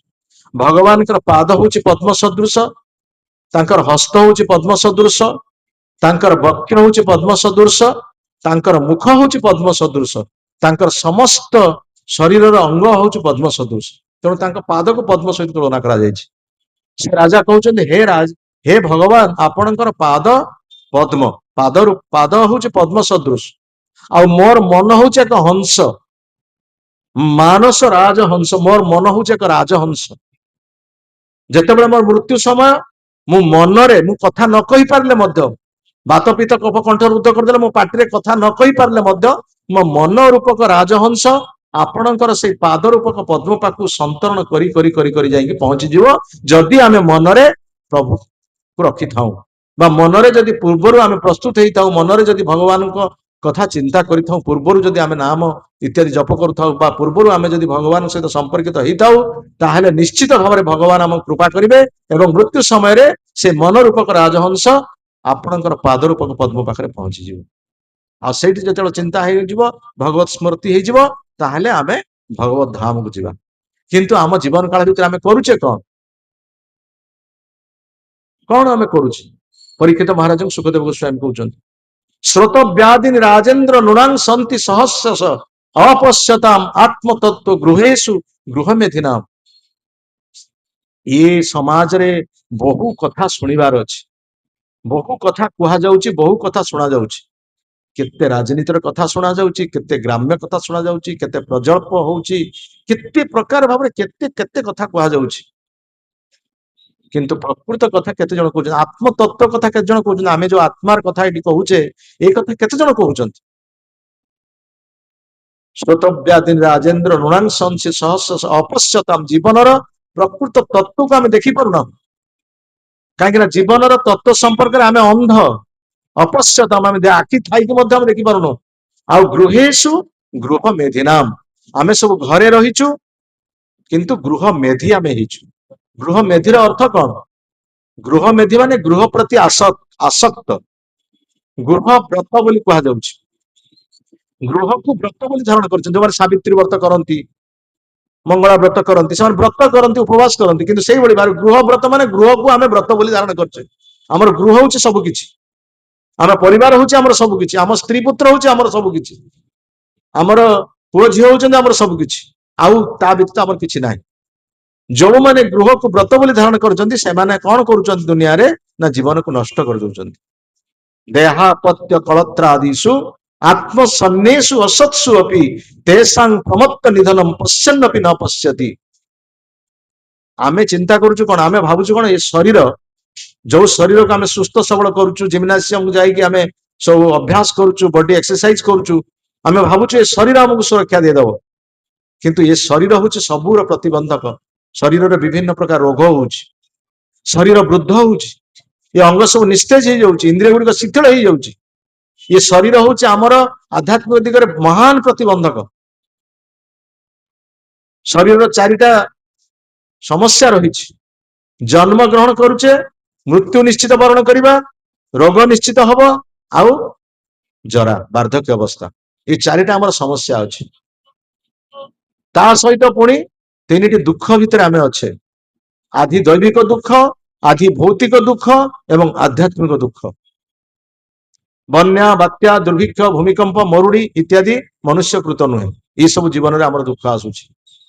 ଅନ୍ୟ ପ୍ରାଣୀ ମାନଙ୍କ ଠାରୁ ଆମେ ଦୁଃଖ ପାଉଛେ, କିଏ ଆମ ପ୍ରତି ଶତ୍ରୁତା ଆଚରଣ କରୁଛି, ବାଟରେ ଗଲାବେଳେ ପିଟି ଦଉଛି, ବାଡିରେ ପିଟି ଦଉଛି, ବା କିଏ ଗାଳି ଗୁଲଜ କରୁଛି, ଏଇଭଳି ଭାବରେ ମଧ୍ୟ ଆମେ ଅନ୍ୟ ପ୍ରାଣୀ ମାନଙ୍କର ଦୁଃଖ ପାଉଛେ। ମାନସିକ ସ୍ତରରେ, ଆଧ୍ୟାତ୍ମିକ ଦୁଃଖ କହୁଛି, ମାନସିକ ସ୍ତରରେ ମଧ୍ୟ ଆମେ ଦୁଃଖ ପାଉଛେ, ମନରେ ମଧ୍ୟ ଦୁଃଖ ରହୁଛି। ସବୁ କିଛି ଥାଇକି ମଧ୍ୟ, ଧନ ସମ୍ପତ୍ତି ଅର୍ଥ ସବୁ ଥାଇକି ମଧ୍ୟ ଆମେ ମାନସିକ ସ୍ତରରେ ଦୁଃଖ ପାଉଛେ। ତେଣୁ ଏସବୁ ଦୁଃଖ, ଏସବୁ ସମସ୍ୟା ଏ ଶରୀର ଭିତରେ ଅଛି। ତେଣୁ ଆମେ ଭାବୁଛେ ଶରୀର ଆମକୁ ସୁରକ୍ଷା ଦେବ, ଏ ଶରୀର କେବେ ହେଲେ ସୁରକ୍ଷା ଦେବ ନାହିଁ। ତାପରେ କହୁଛେ ନା, ଆମ ପତ୍ୟ ମାନେ ଯେ ଶରୀର ସମ୍ପର୍କିତ ଲୋକ, ସ୍ତ୍ରୀ ହଉ ବା ପୁଅ ହଉ ବା ଝିଅ ହଉ, ଏମାନେ ସୁରକ୍ଷା ଦେବେ, କିନ୍ତୁ ଏମାନେ ଆମେ ସୁରକ୍ଷା ଦେବେନି, ବରଂ ଏମାନେ ଆମକୁ ଦୁଃଖ ଦଉଛନ୍ତି, ଏମାନେ କଷ୍ଟ ଦଉଛନ୍ତି। ସ୍ୱଜନାଖ୍ୟା ଦସ୍ୟୁ ବୋଲି କୁହାଯାଉଛି, ଭାଗବତରେ କଥା କୁହାଯାଇଛି, ଯୋଉ ସ୍ୱଜନ ମାନେ ସେମାନେ ହଉଛନ୍ତି ତୁମର ଦସ୍ୟୁ ସଦୃଶ। ଦସ୍ୟୁ ଯେମିତି ଚୋରି କରନ୍ତି, ଡକାୟତ କରନ୍ତି, ସେଇଭଳି ଭାବରେ ଏମାନେ ଆମର ସବୁ କିଛି ଶୋଷଣ କରି ନେଇଯିବେ, ସେମାନେ ଆମକୁ ସାହାଯ୍ୟ କରିବେନି। ଦେହା ପତ୍ୟ କଳତ୍ର, ବନ୍ଧୁ ବାନ୍ଧବ, କିଏ ପ୍ରକୃତରେ ବନ୍ଧୁ ଆମର, ଆମେ କାହାକୁ ଆମେ ବନ୍ଧୁ ବୋଲି କହିବା? ଏ ଜଗତରେ ପ୍ରକୃତରେ ଆମର କେହି ବନ୍ଧୁ ନାହାନ୍ତି। ଆଉ ଯୋଉମାନେ ଆମ ସହିତ ବନ୍ଧୁତା ସ୍ଥାପନ କରିଛନ୍ତି, ସେମାନେ ହଉଛନ୍ତି ସ୍ୱାର୍ଥ ସହିତ ବନ୍ଧୁତା ସ୍ଥାପନ କରିଛନ୍ତି। କିଛି ପାଇବାକୁ ଥିଲେ ସେମାନେ ବନ୍ଧୁ, ନ ପାଇଲେ ସେମାନେ ହେଇଯିବେ ଶତ୍ରୁ। ଚାଣକ୍ୟ ପଣ୍ଡିତ କହିଛନ୍ତି ଏମାନେ ହଉଛନ୍ତି ପ୍ରକୃତରେ ବନ୍ଧୁ। ଉତ୍ସବେ ବ୍ୟସନେ ଚୈବ ଦୁର୍ଭିକ୍ଷ ରାଷ୍ଟ୍ର ବିପ୍ଳବେ ରାଜଦ୍ୱାରେ ଶ୍ମଶାନେ ଚ ଯତିଷ୍ଠତି ସବାନ୍ଧବେ। ବିବାହଘର ଇତ୍ୟାଦିରେ ଯିଏ ଆମକୁ ସାହାଯ୍ୟ କରୁଛି, ଆମ ହାତରେ ଅର୍ଥ ନାହିଁ, ବିବାହ ବ୍ରତଘର ଇତ୍ୟାଦି ସବୁ କର୍ମରେ ଯିଏ ଆମକୁ ସାହାଯ୍ୟ କରୁଛି, ଆମେ ଭାବୁଛୁ ସେ ହଉଛି ବନ୍ଧୁ। ଦୁର୍ଭିକ୍ଷ ସମୟରେ, ମରୁଡି ସମୟରେ, ଆମ ପାଖରେ କିଛି ନାହିଁ, ଅଭାବ ଅଛି, ଯିଏ ଆମକୁ ସାହାଯ୍ୟ କରୁଛି ଆମେ ଭାବୁଛେ ସେ ହଉଛି ଆମର ବନ୍ଧୁ। ରାଷ୍ଟ୍ର ବିପ୍ଳବ ଅର୍ଥାତ୍ ଯୁଦ୍ଧ ଯେତେବେଳେ ଡାକରା ହଉଛି, ଯୁଦ୍ଧ ଘୋଷଣା ହଉଛି, ସେତେବେଳେ ସବୁ ଜିନିଷର ଦର ବଢି ଯାଉଛି, ରେଟ୍ ବଢି ଯାଉଛି, ସେତେବେଳେ ଯିଏ ଆମକୁ ସାହାଯ୍ୟ କରୁଛି ଆମେ ଭାବୁଛେ ସେ ହଉଛି ଆମର ବନ୍ଧୁ। ରାଜଦ୍ୱାରେ ଅର୍ଥାତ୍ କୋର୍ଟ କଚେରୀ ଯେତେବେଳେ ମାଲି ମକଦ୍ଦମା ହଉଛି, ସେତେବେଳେ ଆମର କେହି ଚିହ୍ନା ପରିଚୟ ନାହାନ୍ତି, ଓକିଲ ନାହାନ୍ତି ବା ଜଜ୍ ନାହାନ୍ତି, ସେ ଓକିଲକୁ ଯେ ଚିହ୍ନା ପରିଚୟ କରେଇ ଦଉଛି ବା ଓକିଲକୁ ଯେ ଲଗେଇ ଦଉଛି କେସ୍ ପାଇଁ, ଆମକୁ ତାରିଖ କରେଇ ଦଉଛି, ସେ ଆମେ ଭାବୁଛେ କଣ ସେ ହଉଛି ଆମର ବନ୍ଧୁ। ଶ୍ମଶାନେ ଚ, ମରିଗଲା ପରେ ଲୋକ, ବର୍ଷା ହଉଛି, ଝଡି ହଉଛି, ତୁଫାନ ହଉଛି, କେହି ଲୋକ ନାହାନ୍ତି ଶବକୁ ନେଇକି ଶ୍ମଶାନକୁ ଯିବା ପାଇଁ, ସେ ସମୟରେ ଜଣେ ଲୁଗା ଭିଡି ଚାଲିଯାଉଛି, ଆମେ ତୁମକୁ ସାହାଯ୍ୟ କରିବା, ଆମେ ନେଇଯିବା ଶ୍ମଶାନକୁ, ସେଇ ଶବକୁ ନେଇଯିବା, ସେତେବେଳେ ଯିଏ ସାହାଯ୍ୟ କରୁଛି ଆମେ ତାକୁ କହୁଛୁ ସେ ହଉଛି ବନ୍ଧୁ। କିନ୍ତୁ ଏମାନେ ହିଁ ପ୍ରକୃତ ବନ୍ଧୁ ନୁହନ୍ତି। ତା ପ୍ରକୃତରେ ବନ୍ଧୁ ଯିଏ ଆମମାନଙ୍କୁ ଏଇ ଭଗବତ ପଥରେ ପଥିକ କରଉଛି। କାହିଁକି ନା ଆମର ଏ ଶରୀର ଥିବା ପର୍ଯ୍ୟନ୍ତ ଆମକୁ ଦୁଃଖ ପାଇବା ପାଇଁ ପଡିବ।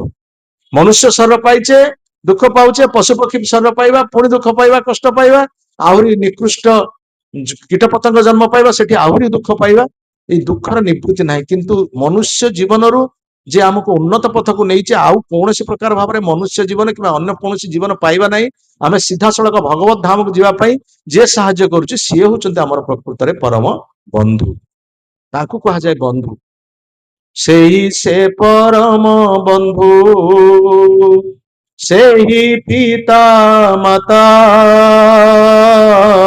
ସେହି ସେ ପରମ ବନ୍ଧୁ ସେହି ପିତା ମାତା ଶ୍ରୀକୃଷ୍ଣ ଚରଣେ ଜೈ ପ୍ରେମ ଭକ୍ତି ଦାତା শ্রীকৃষ্ণ চরণে জয় প্রেম ভক্তি দাতা সকল জন্মে পিতা মাতা সবে সকল জন্মে পিতা মাতা সবে কৃষ্ণ ভজরে কৃষ্ণ নাহি মিলে ভজরে এই কথা কুହାଯାଇଛି ଚୈତନ୍ୟ ଚରିତାମୃତରେ। ସେହି ସେ ପରମ ବନ୍ଧୁ, ସେ ହିଁ ପିତା ମାତା, ସିଏ ହଉଛନ୍ତି ପ୍ରକୃତରେ ଆମର ପରମ ବନ୍ଧୁ, ସିଏ ହଉଛନ୍ତି ଆମର ପିତା, ସିଏ ହଉଛନ୍ତି ମାତା, ଯିଏକି ଆମକୁ ଭଗବାନଙ୍କ ଚରଣରେ ଭକ୍ତି ପ୍ରଦାନ କରୁଛନ୍ତି, ଆମକୁ ଯିଏ ଭଗବାନଙ୍କ ଚରଣରେ ଯୁକ୍ତ କରୁଛନ୍ତି। ସିଏ କିଏ? ସିଏ ହଉଛନ୍ତି ଗୁରୁ, ସିଏ ହଉଛନ୍ତି ସାଧୁ, ସିଏ ହଉଛନ୍ତି ଭକ୍ତ, ଆଉ ସିଏ ହଉଛନ୍ତି ଆମର ପ୍ରତିନିଧି, ଆମର ନିଜ ଜନ, ସେଇମାନେ ଆମର ନିଜର ଲୋକ, ସେ ହଉଛନ୍ତି ଆମର ପ୍ରକୃତରେ ବନ୍ଧୁ। କାରଣ ସବୁ ଜନ୍ମରେ ଆସିବେ ପିତା ମାତା ଆସିବେ, ସବୁ ଜନ୍ମରେ ଆମର ଏଇ ବନ୍ଧୁ ତଥାକଥିତ ବନ୍ଧୁ ଆସିବେ, କିନ୍ତୁ ଯୋଉ ଜନ୍ମରେ କୃଷ୍ଣ ଆସୁଛନ୍ତି ଏବଂ ଗୁରୁ ଆସୁଛନ୍ତି ସେ ଜୀବନ ହଉଛନ୍ତି ସଫଳ ଜୀବନ। ତେଣୁ ସେଥିପାଇଁ ବିଶେଷ କରି କଳି ଯୁଗରେ ବହୁ ପ୍ରକାର ଦୋଷ, ବହୁ ପ୍ରକାର ଆବର୍ଜନା ରହିଛି। କଳିଯୁଗ ଲୋକମାନଙ୍କର ଆୟୁଷ କମ, କଳିଯୁଗ ଲୋକମାନଙ୍କର ସ୍ମୃତି ଶକ୍ତି କମ, କଳିଯୁଗ ଲୋକମାନଙ୍କର ମେଧା ଶକ୍ତି କମ, କଳିଯୁଗ ଲୋକମାନଙ୍କର ଦୃଷ୍ଟି ଶକ୍ତି କମ, ଏ ସବୁ ମନ୍ଦ ରହିଛି। ପ୍ରାୟଣ ଅଳ୍ପାୟୁଷା କଳା ବସ୍ମିନ୍ ଯୁଗେ ଜନା ମନ୍ଦସୁ ମନ୍ଦ ମତୟୋ ମନ୍ଦ ଭାଗ୍ୟା ହିଁ ଉପଦ୍ରୁତା। କଳିଯୁଗରେ ଧର୍ମର 3 ପାଦ ବିଭୂତି ନଷ୍ଟ ହେଇଛି। ଯୋଉଟା ସତ୍ୟ ଯୁଗରେ 4 ପାଦ ବିଭୂତି ଥିଲା, କଳିଯୁଗରେ 3 ପାଦ ବିଭୂତି ନଷ୍ଟ ହେଇଛି। କଳିଯୁଗରେ ସତ୍ୟ ଯୁଗରେ 4 ପାଦ ବିଭୂତି ଧର୍ମର କଣ ଥିଲା? ତପସ୍ୟା ଥିଲା, ଶୌଚ ଥିଲା, ଦୟା ଥିଲା, ସତ୍ୟ ଥିଲା। ଏ 4ଟା ଜିନିଷ ସତ୍ୟ ଯୁଗରେ ପୂର୍ଣ୍ଣ ପରିମାଣ ଥିଲା, ଯୋଉଥିପାଇଁ ସତ୍ୟ ଯୁଗର ଲୋକମାନଙ୍କର ଆୟୁଷ ଥିଲା 1 ଲକ୍ଷ ବର୍ଷ। ଲୋକମାନେ 1 ଲକ୍ଷ ବର୍ଷ ବଞ୍ଚୁଥିଲେ। ସେ ଯୁଗରେ ତପସ୍ୟା ଥିଲା, ଯୁଗ ଧର୍ମ ତପସ୍ୟା କରୁଥିଲେ ଲୋକମାନେ। ତାପରେ ଆସିଲା ତ୍ରେତା ଯୁଗ, ଯୋଉ ଯୁଗରେ ରାମଚନ୍ଦ୍ର ମହାପ୍ରଭୁ ଆସିଲେ। ସେ ଯୁଗରେ ଗୋଟିଏ ପାଦ, 4 ପାଦରୁ ଗୋଟିଏ ପାଦ ନଷ୍ଟ ହେଲା। କଣ ସେଟା? ତପସ୍ୟାଟା ନଷ୍ଟ ହେଇଗଲା। ଯୋଉ ତପସ୍ୟା କରିକି ଲୋକମାନେ ଜୀବନ ଯାପନ କରୁଥିଲେ, ସେ ତପସ୍ୟାଟା ନଷ୍ଟ ହେଇଗଲା ତ୍ରେତା ଯୁଗରେ, ଯୋଉଥିପାଇଁ ଲୋକମାନଙ୍କର ଆୟୁଷ ହେଲା 10,000 ବର୍ଷ। 10 ଭାଗ ଆୟୁଷ କମିଗଲା। ଧର୍ମର 1 ପାଦ ବିଭୂତି ନଷ୍ଟ ହେଇଥିବା ହେତୁ 1 ପାଦ ଯୋଉ 10,000 ବର୍ଷ କମିଗଲା, ଯୋଉଥିପାଇଁ 10 ଭାଗ ଆୟୁଷ କମିଗଲା, 10,000 ବର୍ଷ ଆୟୁଷ ହେଲା ତ୍ରେତା ଯୁଗରେ। ଦ୍ୱାପର ଯୁଗରେ ଆଉ 1 ପାଦ ବିଭୂତି ନଷ୍ଟ ହେଲା, ଯୋଉଟା କି ଶୌଚ, ପବିତ୍ରତା, ବିଶୁଦ୍ଧତା। ବିଶୁଦ୍ଧତା ରୂପକ 1 ପାଦ ଧର୍ମର ବିଭୂତି ନଷ୍ଟ ହେଇଗଲା ଦ୍ୱାପର ଯୁଗରେ। ତେଣୁ ସେ ଯୁଗର ଲୋକମାନଙ୍କର ଆୟୁଷ ହେଲା 1,000 ବର୍ଷ। ପବିତ୍ରତା, ଯୋଉଟା କି ଦୁଶାସନ ଦ୍ରୌପଦୀଙ୍କୁ ଯୋଉ ବିବସନା କଲା ଧୃତରାଷ୍ଟ୍ରଙ୍କ ରାଜସଭାରେ, ଏଭଳି ନିନ୍ଦନୀୟ କାର୍ଯ୍ୟ କୌଣସି ଯୁଗରେ, ଏଭଳି କଳିଯୁଗରେ ମଧ୍ୟ ସେଭଳି କାର୍ଯ୍ୟ କରାଯାଇପାରୁନି। ଏଇଟା ହଉଛି ଶୁଦ୍ଧତାର, ମାନେ ଯାହା କୁହାଯାଏ ଅଶୁଦ୍ଧତାର ଗୋଟେ ଜ୍ୱଳନ୍ତ ଉଦାହରଣ ପ୍ରଦର୍ଶନ କଲା ଦୁଶାସନ, ଯୋଉଟା କି ଶୌଚ ରୂପକ 1 ପାଦ ବିଭୂତି ନଷ୍ଟ ହେଇଗଲା ଦ୍ୱାପର ଯୁଗରେ। ଆଉ ଆସିଲା କଳିଯୁଗ, ଯୋଉଟା ପାପର ଯୁଗ, ନିକୃଷ୍ଟ ଯୁଗ। ତେଣୁ ସେ ଯୁଗରେ ଆଉ ଗୋଟିଏ ଧର୍ମର 1 ପାଦ ବିଭୂତି ନଷ୍ଟ ହେଲା, ଯୋଉଟା ହେଉଛି ଦୟା। କଳିଯୁଗ ଲୋକମାନେ କେତେ ନିର୍ଦ୍ଦୟ, ଟିକେ ଟିକେ ସ୍ୱାର୍ଥ ପାଇଁ ଲୋକ ପୋକ ମାଛି ପରି ମଣିଷକୁ ମାରି ଦଉଛନ୍ତି। ନିରୀହ ପଶୁ ପକ୍ଷୀ ମାନଙ୍କୁ ତ ମାରିକି ତ ଖାଉଛନ୍ତି, ତା ସହିତ ମଣିଷକୁ ମାରିଦେବା ପାଇଁ ମଧ୍ୟ ସେମାନେ ପଛଉନାହାନ୍ତି। ତେଣୁ ଏତେ ଲୋକ ନିର୍ଦ୍ଦୟ ହେଇଛନ୍ତି ବର୍ତ୍ତମାନ କଳିଯୁଗରେ। ତେଣୁ କଳିଯୁଗରେ ଗୋଟିଏ ପାଦ ବିଭୂତି ଅଛି, ଯୋଉଟା ହଉଛି ସତ୍ୟ। ସତ୍ୟ ରୂପକ 1 ପାଦ ବିଭୂତି ରହିଛି, ଏବଂ ସେ ଏ ଯୁଗର ଲୋକମାନଙ୍କର ଆୟୁଷ ହଉଛି ମାତ୍ର 100 ବର୍ଷ। ତେଣୁ 100 ବର୍ଷ ଭିତରେ କଣ ତପସ୍ୟା କରିବେ, କଣ ଯଜ୍ଞ କରିବେ, କଣ ମନ୍ଦିରରେ ବିଗ୍ରହ ଅର୍ଚ୍ଚନା କରିବେ, କିନ୍ତୁ ଏକମାତ୍ର ଗୋଟିଏ ସରଳ ଏବଂ ସହଜ ଉପାୟ ଭଗବାନ ଆମ ପାଇଁ ବ୍ୟବସ୍ଥା କରିଛନ୍ତି। ଯେ ଚୈତନ୍ୟ ମହାପ୍ରଭୁ ଆଜକୁ 500 ବର୍ଷ ପୂର୍ବେ ଆସିଲେ, ଏବଂ ସିଏ ଗୋଟିଏ ସରଳ ସହଜ ଉପାୟ ଆମ ମାନଙ୍କ ପାଇଁ ଦେଇଗଲେ। କଣ? ହରେନ୍ ନାମ ହରେନ୍ ନାମ ହରେନ୍ ନାମୈବ କେବଳମ୍ कलौ नास्तेइव नास्तेइव नास्तेइव गतिर अन्यथा। कली जुगरे आउ कौनसी पंथा नाही, अन्य कौनसी पंथा नाही, अन्य कौनसी पंथा नाही, खाली केवल एकमात्र हरिनाम।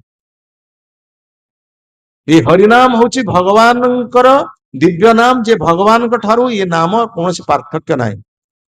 भगवान एवं भगवान का नाम भितर कौनसी पार्थक्य नाही। आमर शरीर एवं आम नाम भितर पार्थक्य अछि, किंतु भगवान तांकर नाम भितर कौनसी पार्थक्य नाही। भगवान जहा तांकर नाम मध्य सेया। अद्वैतम अच्युतम अनादि अनंत रूपम माध्यम पुराण पुरुषं नवजौवनं च वेदेषु दुर्लभ अदुर्लभ आत्मभक्तो गोविंदम आदि पुरुषम तमहं भजामि। नाम चिंतामणि, ये नाम हूँ चिंतामणि, अर्थात से आमको जहाँ चिंता करिवो ये ताहा प्रदान करिवो भगवान कर दिव्य नाम। ये नाम को आमे भाबिबा उचित नुहे गोटे सस्ता वस्तु बोली। यहाँ को महामंत्र बोली कहा जायछि, अन्य मानक मंत्र बोली कहा जाउछि, किंतु यहाँ को महामंत्र बोली कहा जाउछि। एवं ये महामंत्र जे कि सबु मंत्र ठार उन्नत मंत्र, जेड़ा को चिंतामणि बोली कहा जाउछि। नाम चिंतामणि कृष्ण चैतन्य रस विग्रह, एटा होछि नित्य शुद्ध, एथिरे अपवित्रता नहीं। कौनसी समय रे, कौनसी काल रे, कौनसी परिवेश रे आमे ये नाम उच्चारण करिबा। आ महाप्रभु एटा को हमको शिक्षा देले। प्रभु कहे कहिला एही महामंत्र, प्रभु कहे कहिलाम एही महामंत्र, इहा जप इहा कर हरिया निबंध, इहा जप इहा कर हरिया निबंध, इहा हइते सर्व सिद्धि हरिबे सवार, इहा हइते सर्व सिद्धि हरिबे सवार, सर्वक्षण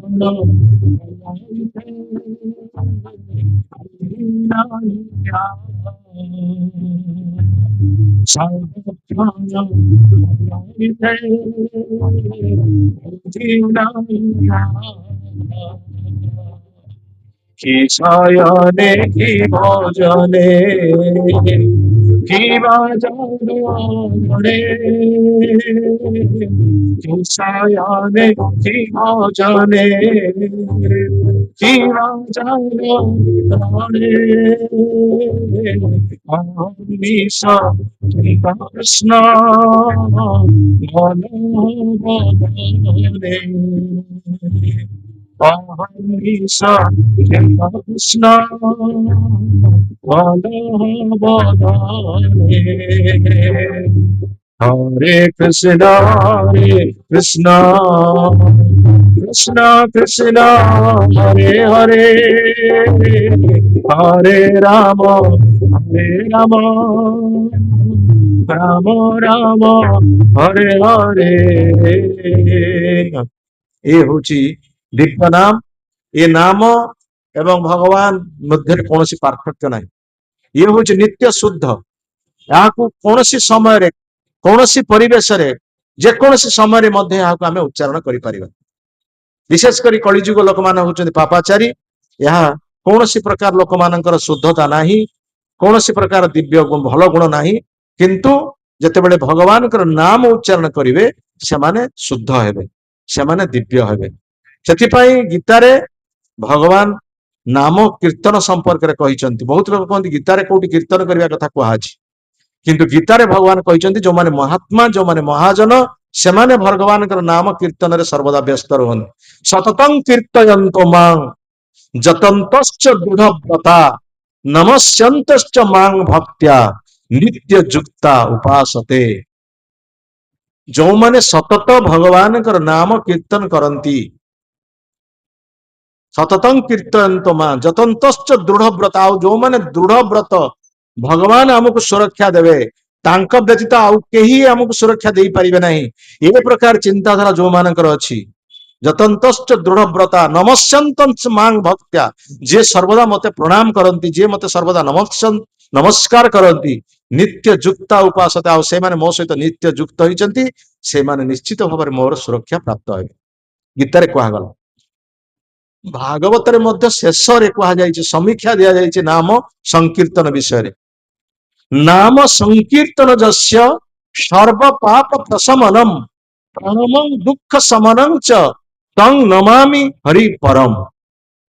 भगवान दिव्य नाम संकीर्तन जितेबाला होउची, ये परिवेश विशुद्ध होउची। ये जो प्रदूषण होउची वर्तमान परिवेश, से प्रदूषण को विशुद्ध करिया पई एकमात्र होउची भगवान नाम होउची एकमात्र शुद्ध करिवा, आउ कोनोसी उपाय रे शुद्ध होई परिबो नाही। कळी काळे नाम रूपे Krishna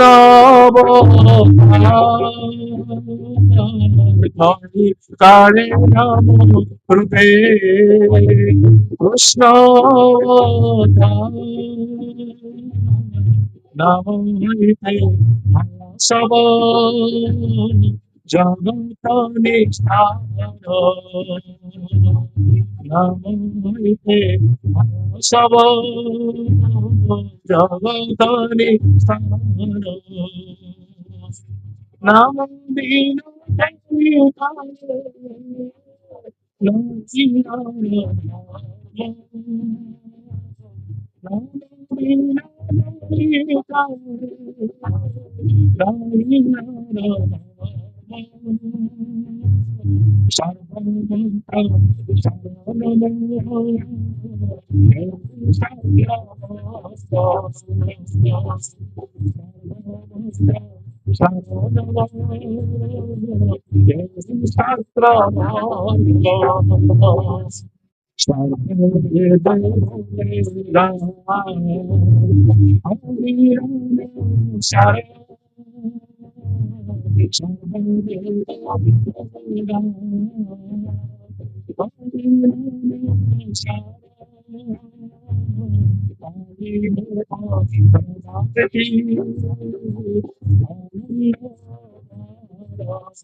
Hare Krishna, Hare Krishna, Krishna Krishna, Hare Hare, Hare Rama, Hare Rama, Rama Rama, Hare Hare, Hare Krishna, Hare Krishna, Krishna Krishna, Hare Hare, Hare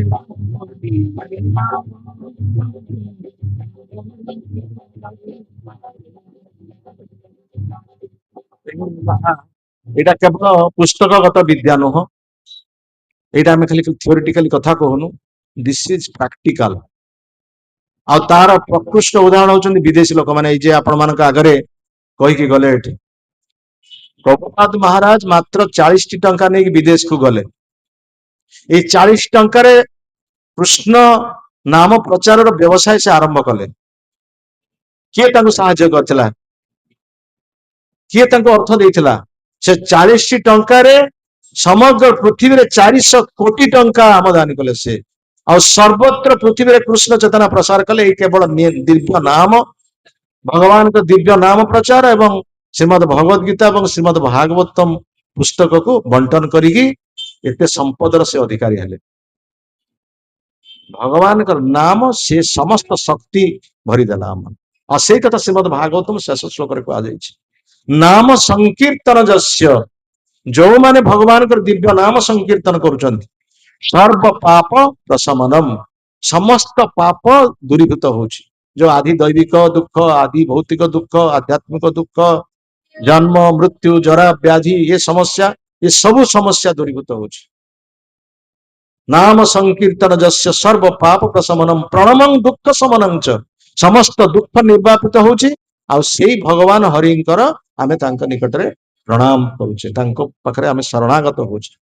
तेणु से भगवान को दिव्य नाम उच्चारण करिया पे केतक विधि निषेध मध्य कुआ जायछि।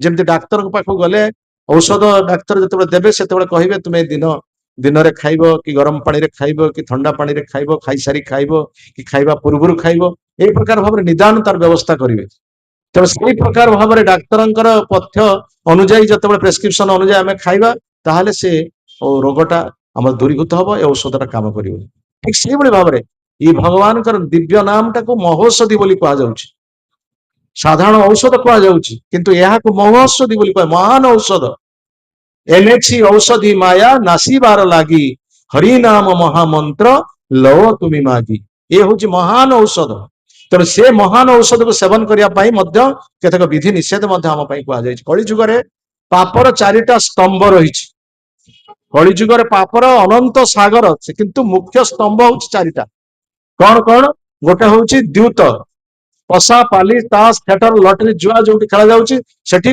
पाप रही से पापर स्तंभ को आमको ध्वंस करने पड़ो द्यूत क्रीड़ा पशा पाली ताश थिएटर लटरी या संपूर्ण भाव त्याग करने पड़ो पान कहले निशा द्रव्य सेवन पान बीड़ी सिगरेट गुड़ा को चा कॉफी मद गंजेई अफीम इत्यादि यह संपूर्ण रूपे त्याग करने पड़ो निशा सेवन कलापर मनुष्यर मनुष्यत्व न था तेणु जिते प्रकार सब पाप हूँ व्यभिचार हूँ निशा सेवन जो तेणु ये निशा सेवन आमको विरत रहा पड़े तापर कह अवैध स्त्री संग निजर स्त्री विवाहित स्त्री व्यतीत अन्य स्त्री मान माँ एवं भौणीर आमको सम्मान देवाई पड़ो जो मैंने विवाह न कर ब्रह्मचारी से कौन प्रकार स्त्री सहित संपर्क रखिए ना ता सहित सुना निरीह पशुपक्षी मान को आम अबाधर हत्या करा कारण से जीवन अच्छी गोटे पिंपुड़ी जीवन अच्छी गोटे पशुर जीवन अच्छी आम शक्तिशाली हेतु हत्या करवा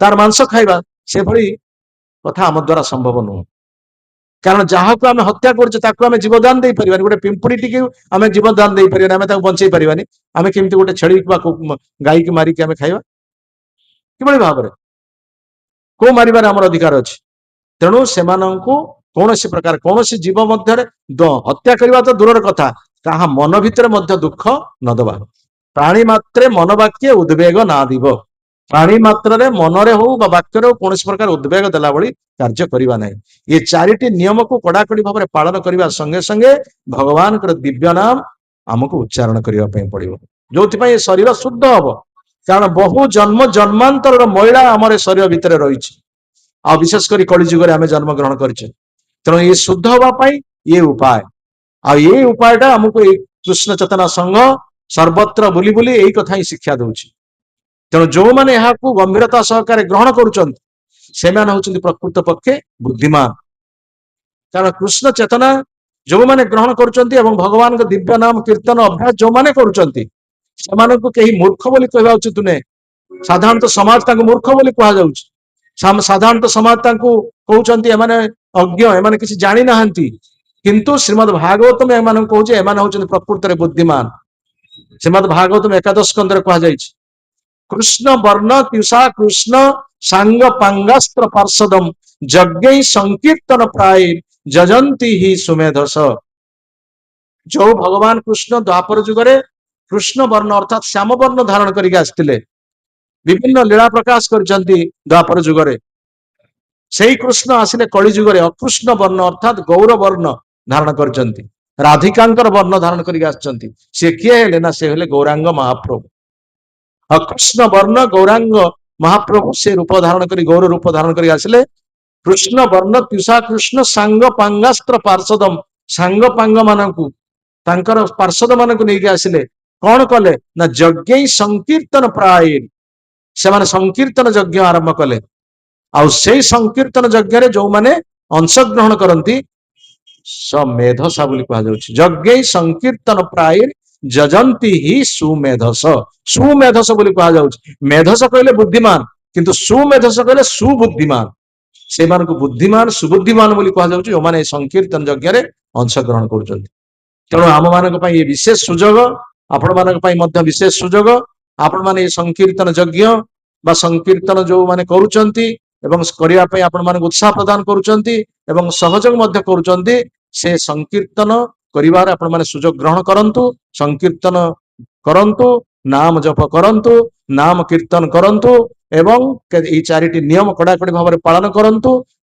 संस्था सहित ई कृष्ण चेतना संघ सहित सामिल हुंतु एवं प्रकृतर देखंतु यार उपकार अछि कि अपकार अछि ताको परीक्षामूलक भाव में प्रमाणित करंतु आ प्रकृत पक्षे आमे कथा कहि शेष करिवु आ अल्प गोटे कथा कहि शेष करिवु जे आमे प्रकृतर प्रथमे कहितलु प्रायश्चितर कथा कौन सी पाप कर्म करले प्रायश्चित करिवार विधान अछि किंतु आमे जो पाप कार्य करछु सेता की प्रायश्चित करा जाय परिबे ए प्रसंग गोटे छुटिया कथाटे कहि कि मो मोर शेष करिवु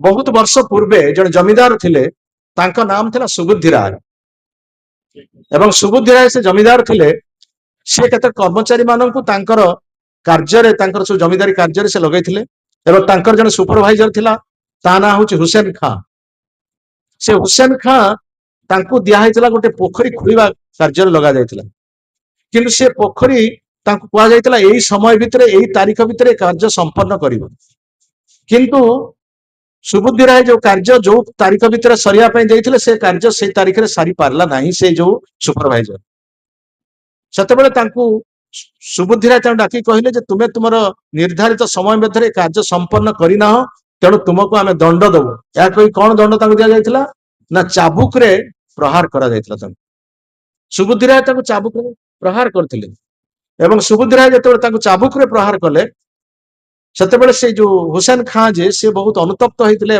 निज कार्य से बड़ दुख प्रकाश करके से स्थान छाड़ी चली जाते चाकरी छाड़ी पड़ेले चाकरी छाड़ी से पड़ेले सीना कि सौभाग्य उदय है परवर्ती समय से राज्यर से हेले नवाब जे त्रितदास थे चाकर थे से बर्तमान नवाब आसन में आसीना एमती इतिहास बहुत प्रमाण अच्छी जो मैंने कि त्रितदास रूप में अच्छा परवर्ती समय से नवाब होती आमर कुतुबुद्दीन आईबाक आप पढ़ी इतिहास रे से माने जे कुतुब मीनार करचंती दिल्ली रे से मध्य कृतदास थिले गियासुद्दीन बलबन से मध्य कृतदास थिले सेही बड़ी भाबरे हुसैन खान थिले चाकर से पुनी हेले नवाब हुसैन शाह एवं हुसैन शाह जो नवाब हेले से विवाह कले तांकर बेगम आसिले आ बेगम जतबे नवाबंकर खोला देह देखिले जो दाग सब अछि चाबुक दाग से पचाले एडा कोन ई शरीर तुम जो दाग पड़ी तुम जन्मरू थिला ना वर्तमान ये दाग सब होती सुबुद्धि ये आम नवाब कहीदे जे ना मुझे गोटे जमीदार पाखे कम करुले सी मोर कार्य खिलाफ होता मत चाबुक से पिटन तेणु सी मत दंड देठू राणी जे बेगम जे रागी गले कहले कौन है सी तुमको दंड देले बर्तमान तुम्हें नवाब तुम्हें दंड न दे एपर्यंत तुम्हें चुपचाप रहीच तेणु एठाकू डाकी आण एवं दंड दियो दंड कौन ना दंड हूँ मृत्यु दंड सी जो कार्य कर जो चाबुक पिटी तुम्हें मृत्यु दंड दियो सेठू नवाब बड़ अड़ुआ पड़गले कहले अरे सी मत चाबुक पिटला बोली कौन मृत्यु दंड दि जावाटा ठीक तेणु से आल्ला को स्मरण कले एवं आल्ला कहले आल्ला को स्मरण कर कहले मत आप बुद्धि दिंतु कि भाव में जीवन बंचीज ये लोकटार अंतत पक्षे तेणु आल्ला गोटे बुद्धि देले जो कि सी बेगम को कहले देख मृत्यु दंड दि जावाटा ठीक नुहे कहीं से मृत्यु दंड आमे मैंने भागी हवा तेणु आम एक दंड दवा उचित जे मृत्यु ठारू आहरी जघन्य होती से दंड कौन ना तार धर्मटा को आम परिवर्तन करदे से हिंदू हो मुसलमान करदे से हिंदू तो अच्छी मुसलमान करदे लोक छीछागर करेंगे हिंदू परिवार ग्रहण करेंगे परिवार ग्रहण करेंगे आ मुसलमान से कारण से तो हिंदू से मुसलमान हो पारे कि हिंदू परिवार ग्रहण करेंगे लोकटा भिक मागी मागी मागी लोक छीछाकर कर पड़ी पड़ी मरीज ए प्रकार दंड हूँ सी प्रकृष्ट दंड आ बेगम से सहमति हेले हाँ ठीक कथा आम धर्म परिवर्तन करदे से प्रथा थिला कौन जब मुसलमान खाऊवा पात्र जब हिंदू टे खाईजे ताहले से मुसलमान हो तेणु ताकू मुसलमान पात्र खाऊवा थाली आम सुबुद्धि राय को डकागला और सुबुद्धि राय को जबरदस्ती से मुसलमान पात्र खाऊवा थाली खाइबा दिगला और मुसलमान कर दिगला से कहले नवाब जे तुम्हें आज मुसलमान हो गल तेणु सुबुद्धि राय आउ किसी कही पारे नवाब पाखे से कहले आज आज्ञा मुसलमान मुझे बर्तमान कौन करी जाओ कौटी जीव जाऊच जाओ परिवार घर भर पुरेले निया पानी बाछंद कले सी परिवार पुरेले कि मुसलमान को ही पारे तेणु सी जा घरे घरे भिक्षा मांगले बुली बुलिक भिक्षा मांगले भिक्षा भी देले शेष से गले कौटी ना काशी रे पहुंचले बनारस रे पहुंचले जो काशी बोली कह बनारस बहुत बड़ बड़ पंडित अच्छा काशी रे जो बड़ बड़ पंडित अच्छा से पाखक जा पचारे जे मु जो पाप करी ना मु जो ये जो धर्म मोर परिवर्तन होईची से धर्म केमती मु पुणी परवर्ती धर्म को आसीबी मु हिंदू धर्म केमती आसीबी तार कौन उपाय प्रायश्चित उपाय आपण मते कहंतु सेतेबेले से पंडित माने तांका शास्त्र खेली कहिले कहले यार प्रकृत प्रायश्चित उपाय गोटे कथा कहा जायछि जे घियो गरम घियो जो गुआ घियो गाईर घियो को गरम कर टक टक कर गाई घियो फुटिवो ताको पी दे गुआ घियो गरम घियो टक टक कर फुटुतो ताको पीले कौन हो लोक मरीजिव ता जीव कणा हो जीव फाटिଯିव से मरीजिव लोक आ प्रायश्चित कौन हम से तो मरीजिव से प्रायश्चित भल लगे मन लगे से सेठू फेरी से समय शुणा पाइले चैतन्य महाप्रभु से समय बनारस रे अच्छा प्रकाशानंद सरस्वती को वार्तालाप हो तेणु चैतन्य महाप्रभु जो अच्छा सुबुद्धिरा बहुत मन आनंदित है जहाँ महाप्रभु को जाई पचारि चैतन्य महाप्रभु पचारि तेणु चैतन्य महाप्रभु पाखे जाई पहुंचले से सब कथा कहले जे ये मोर धर्म परिवर्तन होती मुझे भाव में पुणी हिंदू धर्म को आसीपारि मुझे भाव में मो प्रभुंर नाम उच्चारण कर मत आप कहूँ से समय महाप्रभु कहले यहाँ हईते तुम्हें जाओ वृंदावन सेठारे जाई तुम्हें कर नाम संकीर्तन ये हूँ एकमात्र प्रायश्चितर उपाय आउ कन्य कौन प्रायश्चितर उपाय नहीं गीतारे मध्य से कथा कह अपिचेत सुदूराचारो जो भजंती मांग अन्य भाग साधुरेव समन्तव्य सम्यक व्यवस्थित ही सह जड़े जिते बड़ पापी ही था ना कहीं जड़े जिते बड़ दुराचारी होता है ना कहीं जदि से मोर शरणापन्न अर्थात भगवान कृष्ण शरणापन्न हो परवर्ती समय पाप कर साधु बोली कह